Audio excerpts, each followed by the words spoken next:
There is a garden, there is a city, and there's a kingdom of God. And it is beautiful, and he is bringing it right now into our midst. Hey, good morning, everybody. I'm so thankful to be here this morning. My name is Garrett, and I'm one of the pastors on staff here at Living Word.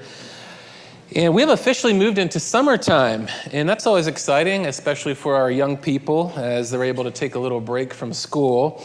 How many of you have already been on some kind of vacation? You've hit up the beach or the mountains, and you just got out of town. All right, I see a few hands. I hope there's more to come this summer. I've already gotten away for a little bit. But summer is a big vacation and travel time for a lot of us, which just makes me even more thankful for Living Word Online, that we can get online, we can stream our services and still be a part of the community. I know I've been able to enjoy that as I've been traveling.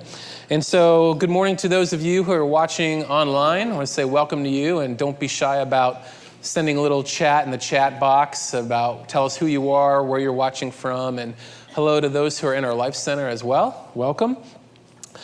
Well, I'd like to start by asking us all a question. How do you make choices? How do you choose?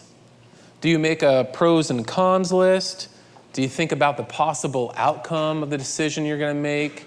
Do you think about, do you weigh your logic versus your emotions? How do you make choices? There's a TV show that my wife enjoys watching about a woman named Marie Kondo. And she goes into people's homes and helps them downsize and tidy up. And she's become a professional in helping people choose what they should keep and what they should get rid of. And I know there's a lot of you who are now familiar with this KonMari method to help people clear out their clutter and choose what? Joy. Yeah, got some fans here. All right, so Marie will walk into someone's home and she'll have them pull everything out of the closet and throw it onto the bed. And then one by one, she instructs them to pick up an item, whether it's a pair of pants, a shirt, or a dress, and to hold that item up and say, do you spark joy? Does this spark joy? Have any of you actually done this exercise? Anybody? Right. That you're willing to admit to? All right. Yeah, I'd like to try it. I'm curious. But that's just one way to make a choice, right? To pay attention to what we're feeling inside. However, certain decisions are very difficult. Have you ever had to make a decision that didn't feel good? You didn't feel that there was any good possible option to choose from, but you still have to make a choice. And the power to choose is significant because your choices shape the path of your life. We're faced with thousands of choices a day, all different kinds of choices. Some we seem to make automatically, others we feel are insignificant, and other choices we feel are very important. And it's on you to make a decision. Now think about that word decision. It sounds an awful lot like incision. And usually you only hear that word when you're hanging around doctors, and it's a nice way of saying, we're going to cut you. But the two words sound similar because the origin from Latin literally means to cut off. And so when you make a decision, you are cutting off other choices. Sometimes making the right decision hurts a little bit because it feels like you're cutting off someone or something from your life. But sometimes making the right decision feels liberating because you are cutting off someone or something that has hurt you or has held you back or is holding you down. And when you say yes to someone or something, you are actually saying no to a whole lot of other options. When you finally decide, when you choose, you're now setting a new trajectory for yourself and others. You're setting yourself on a new path. This is why sometimes we need courage to choose. We need courage to choose because some decisions come with a lot of unknowns and fears. There's a certain amount of risk involved. Maybe there's some obstacles that await after making that decision. And for some of you, it took a lot of courage to be here this morning. Maybe this is your first time in a church. Maybe you grew up going to church but were hurt in some way, and so you stopped going, but for whatever reason, you made the decision to come back and to give church another try. And I want to say that I'm glad you're here. I hope that God meets you in a powerful way this morning. And I want to thank you for having the courage to decide to come here this morning. And the more courageous the decision, the more commitment will be needed to see that decision through. It's not enough just to make some decisions only one time. If it's a big decision, you will need to continually choose. So if you make the decision to wake up early and read in the mornings, then every day you have to choose that decision. Have you ever made a decision and then you kind of wavered a little bit in your commitment to carry it out? I know you have, because you're human, right? You decide to eat better and exercise, but then donuts, all right? You and your spouse decide to live off a budget that you agree on, but then those shoes, or that new car, or whatever it is. You decide to say no to something to your son or daughter. No, we're not getting that while you're in the store. But then those eyes. And that little lower lip curls up, and you hear a little voice say, "But please, Papa, can you get that for me?" Have any of you had that aha moment when you realize which parent you are? Like, are you the strict parent or are you the softie, right? I see some couples looking at each other, giving each other the look there. Well, I'm the softie. All right, where are my other softies at? I need a support group. All right, hey there, Jake. We make thousands of choices throughout the day, but some choices are harder than others because some choices require courage because of what's at stake. You know, a perfect example of this are the old Western movies where the main cowboy and his group, maybe towards the end of the movie, they're up against terrible odds. They feel like they're in a hopeless situation. Everyone's scared. The possibility of giving up is on everyone's mind. And then the main cowboy pulls away from the group and he gives a motivating and inspiring speech. And then with his cowboy boot, draws a line in the sand. And he says, "Who's with me?" And then other people have to make that individual choice, the courage to choose to cross over that line. And as they make their individual decision to cross that line, they then unite under that commitment with other individuals who made that same courageous decision. And then as a community, they move forward. This is what we'll be talking about this morning, a line in the sand and having the courage to choose. This is what we see happening in the book of Joshua. Joshua was a man that God raised up to lead his people into the promised land. And towards the end of the book in Joshua, we read about an exciting time for God's people because they were experiencing the fulfillment of one of God's promises to their great ancestor, Abraham, that God would give them a promised land.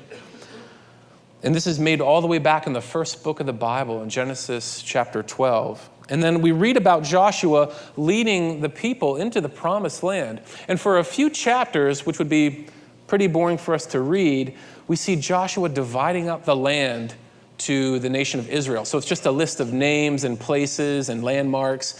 And he's dividing up this land to the different tribes of Israel. But all the way leading up to this point, we see in Israel's history, we read about God's people obeying God and then deciding not to obey God. To trust in God and his plans, and then deciding to trust in their own plans and do things their way. Worshiping God, and then deciding to worship false gods and idols and things like cows made out of gold. And so after dividing out the land, Joshua makes the speech. He's celebrating God's faithfulness and reminding everyone of God's generosity and love as they are now moving into the promised land. And very much like an old Western, he draws a line in the sand. He's calling people to choose, to pick a side, to make a decision. Choose this day whom you will serve. And here's what Joshua says in Joshua chapter 24, verse 15. But if serving the Lord seems undesirable to you, then choose for yourselves this day whom you will serve, whether the gods your ancestors served beyond the Euphrates or the gods of the Amorites in whose land you are living. But as for me and my house, we will serve the Lord. Joshua steps out, gives a speech. He draws a line in the sand. Choose this day who you will serve. As for me and my household, we will serve the Lord. Who's with me? He's given them a choice. Would you pray with me one more time as we continue? Father, I want to say thank you so much for your living word. We know that your word brings life and hope and healing and wisdom. And we thank you for the example that we have in Joshua, who had the courage to choose to serve you and then encourage others to do the same. Jesus, I want to say thank you for the way that you have given us the opportunity to serve, to follow you, to be with you, by revealing your great love for us and inviting us to love you and to serve you, and also to love and serve others.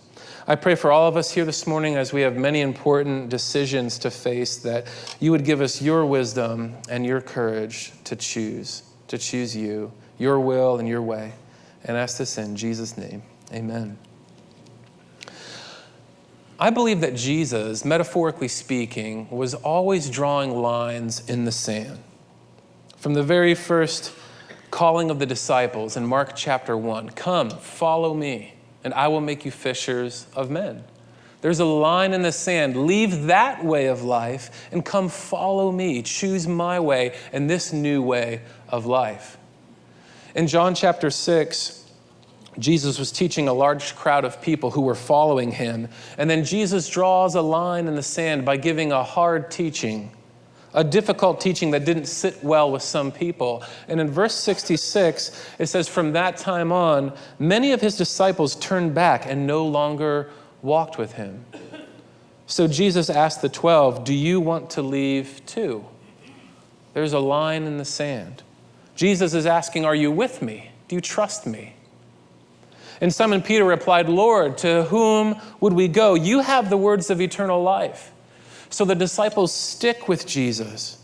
You have the words of life, even if it's hard, even if it's difficult to understand, even if we know that there's risk involved. We'll choose you. We'll be with you. They've crossed over that line of faith to be with Jesus. And over throughout the Gospels, we read Jesus continually challenging people's worldviews and beliefs and confronting their fears and their faith. And I believe Jesus is drawing a line in the sand for you. Maybe some of you here this morning have never crossed that line of faith, that you wouldn't identify yourself as someone who is with Jesus.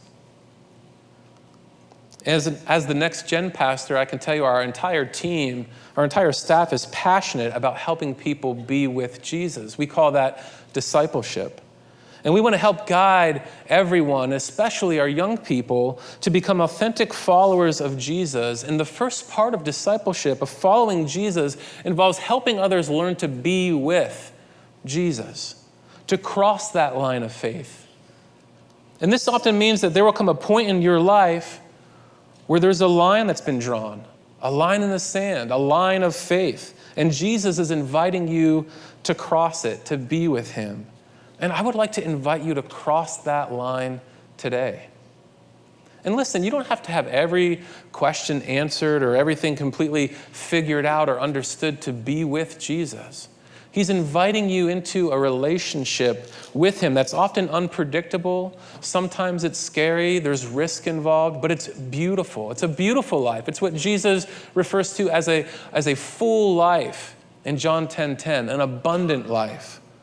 A life where purpose and meaning are felt on a deep level, and a life that you're called and you're equipped to make a difference in the world and in the lives of others. It's a life of flourishing. Based on his life, death, and resurrection, Jesus is who he says he is. He is the way, the truth, and the life. Will you be with him? And if you need help making that decision of crossing that line of faith, I'd love to meet with you. I'd love to pray with you, to talk with you. We have a prayer team who is in the prayer room after the service. They've been praying for you. They pray for you every morning. They would love to talk with you more about that. Anyone on staff here? You are being asked to choose. And Joshua makes the point that you and I have multiple options when it comes to the gods we serve. Let's look at that verse again, Joshua 24. Choose for yourselves this day whom you'll serve, whether the gods your ancestors served beyond the Euphrates or the gods of the Amorites in whose land you're living. But as for me and my household, we will serve the Lord. And so it's further implied that if we don't choose to serve the living God, then we need to give an answer about who we're serving. Who are we going to serve? Is it the gods of your ancestors? Or is it the gods of the Amorites in whose land you're living? We could put this verse in our own context and ask the question, what about our ancestors? Our parents, grandparents, great-grandparents? What did they live for? What were they in a way serving or worshiping? If it wasn't God, what was it? And think about the land that we're living in now. We don't live in the land of the Amorites. We live in America. But the gods of the land in which we live. We don't have cows made out of gold that we're tempted to worship. But I want us to think about the word serve and worship in a broader sense. Asking ourselves the question, where does our affection go? Where does our time and our money and our other resources, where do those things gravitate towards? Another question you could ask yourself to reveal what gods we're serving are, what are you looking to for ultimate fulfillment and pleasure, satisfaction, purpose? Where do you find your value and your self-worth? In America here, we don't really hide our idols. I remember when the TV show first started, American Idol. And I thought to myself, well, we're just going to be honest about it. We serve the gods of entertainment and celebrity, the gods of fame, the God of being recognized, just to name a few. There's also the gods of money, sex, and power. Those are obvious ones. And listen, none of those things are evil, inherently evil. Money in and of itself is not evil, but it can quickly go from being our servant to becoming our master, the thing that we live for and become obsessed with getting.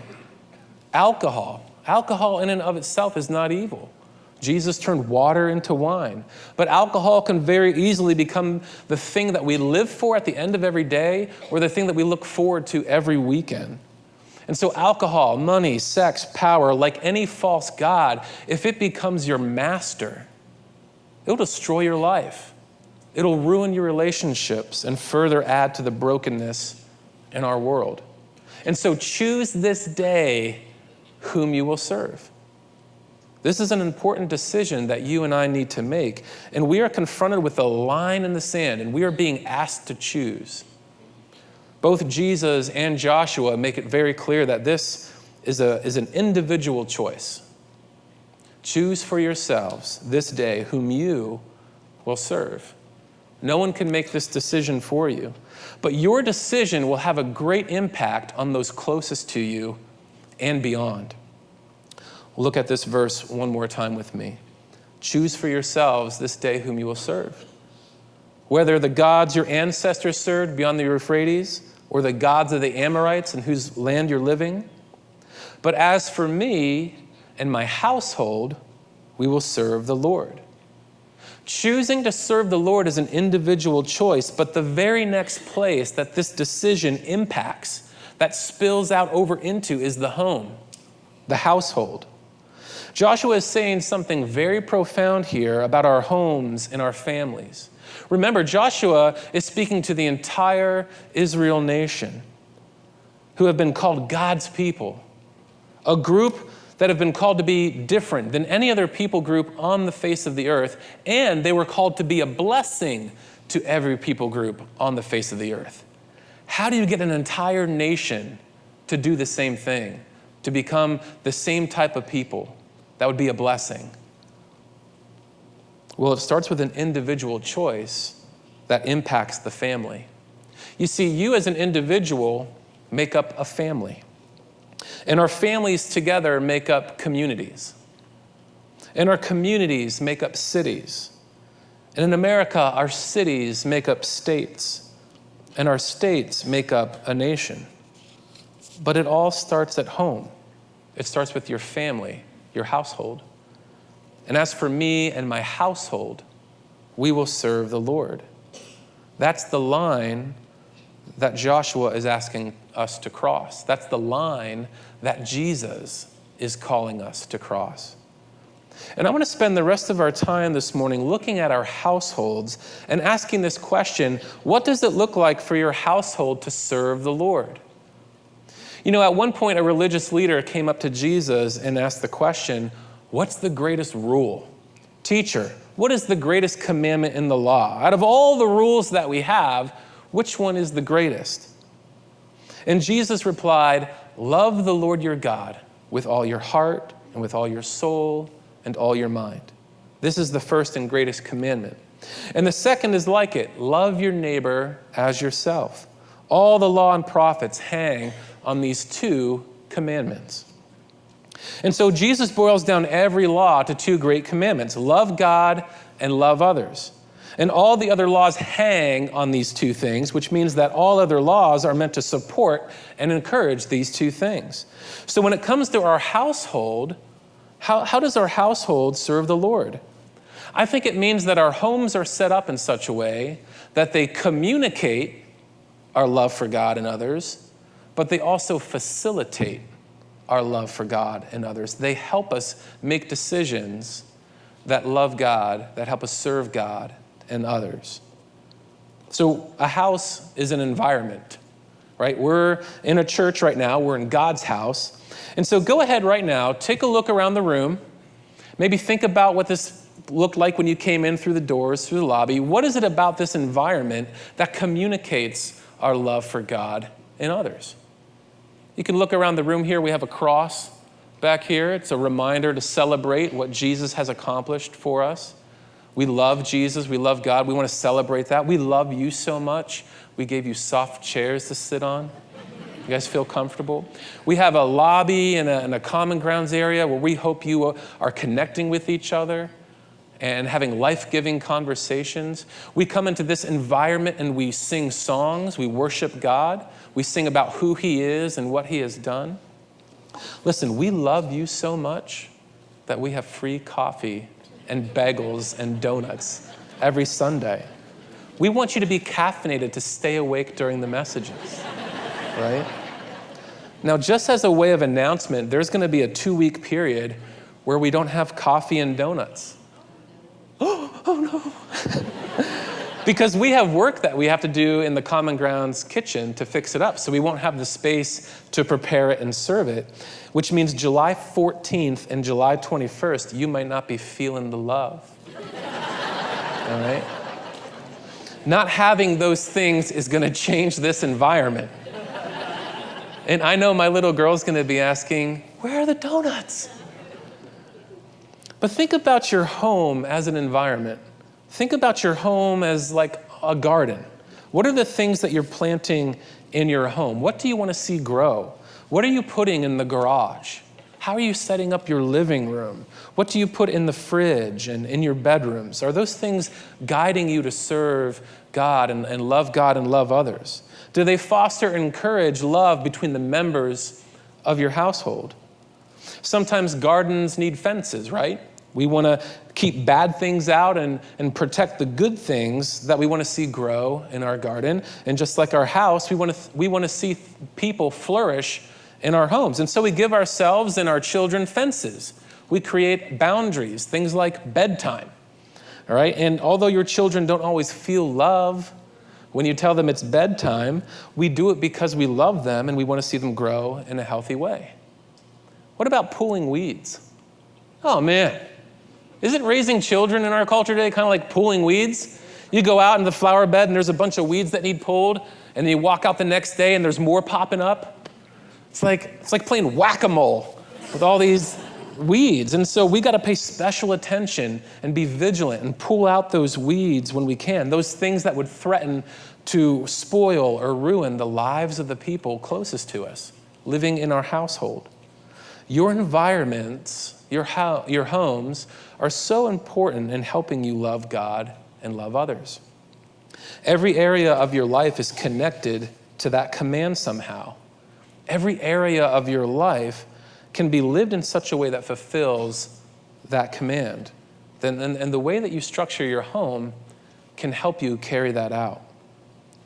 One specific area is technology. Does the way that I use technology communicate my love for God? Does the way that I use my cell phone show and communicate love for others? Do you have rules around technology in your house? Did you put up fences and boundaries, like no phones at the dinner table, or no phones or tablets in bed before bedtime? I have some rules for myself where I try not to take my phone out when I'm out to eat. I don't want to keep the phone on the table. And I have another rule: when I'm talking with someone in conversation, I try not to get my phone out, unless I need to be somewhere else and I want to send a subtle hint. You're like, Have you guys ever done that, right? Sending the message? Yeah. I need to practice that rule just as much in the home as I do anywhere else, because my home is an environment. I need to make that space as healthy as I can for relational connection with my wife and daughter. And let me just give you an example where I got it wrong recently. It was several weeks ago, and my daughter gets home from school, and I get her a glass of water, just going with the garden theme. I want to make sure she's getting enough moisture to grow. And she starts talking to me about what happened at school that day. And this is what I'm doing. Okay. Oh, yeah, that's great. And I'm answering her questions, and she's talking to me. And at 6 years old, Cherith goes, Papa, I don't think you're respecting me right now. What? In that moment, I just wanted to pick her up and hold her and say, do you spark joy right now?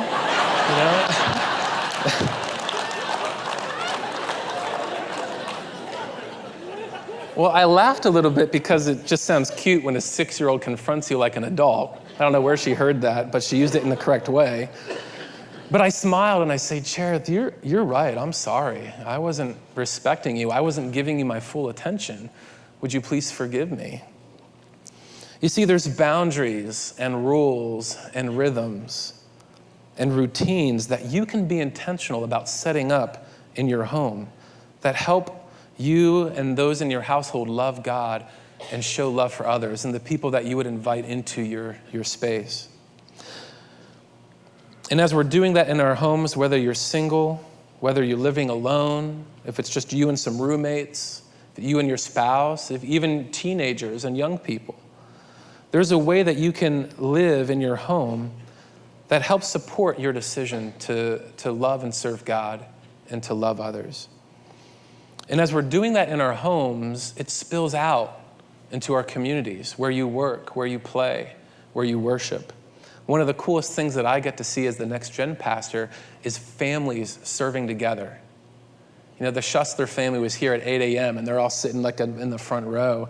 And there's so many families, I can't mention them all, but there's a woman who served in Kid Life for many, many, many years, Sherry Schaefer, and her 3 adult daughters and their families served together. The Bush family, the Tobins, the Sprankle family, and their cousin, Robbie Gillis, and his family, and all their little kids are in Kid Life, and they get to see this. They get to see their grandmother serving the church, their parents, their aunts and uncles. I love it. I think that's beautiful.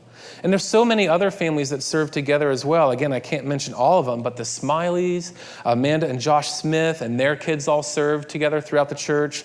The Althouse family, the Kahlers, Kristen Smith and her family, the Marks family, the Beaversons, the Hares, the Snyders, the Daughtry family, those sisters.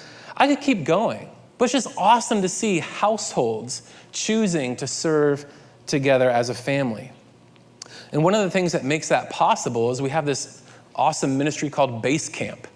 So you could come to a service as a family and enjoy sitting and enjoy the message, but then when your children are done with Kid Life or middle school, they don't have to sit through a second lesson twice, although some of them might need to.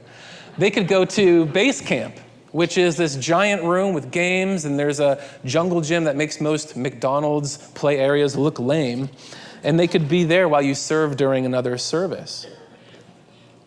I love it when families serve together, and we want to help as a church help you do that, make that possible. For many of you here, you've already crossed the line of faith. You have been walking with Jesus for a while.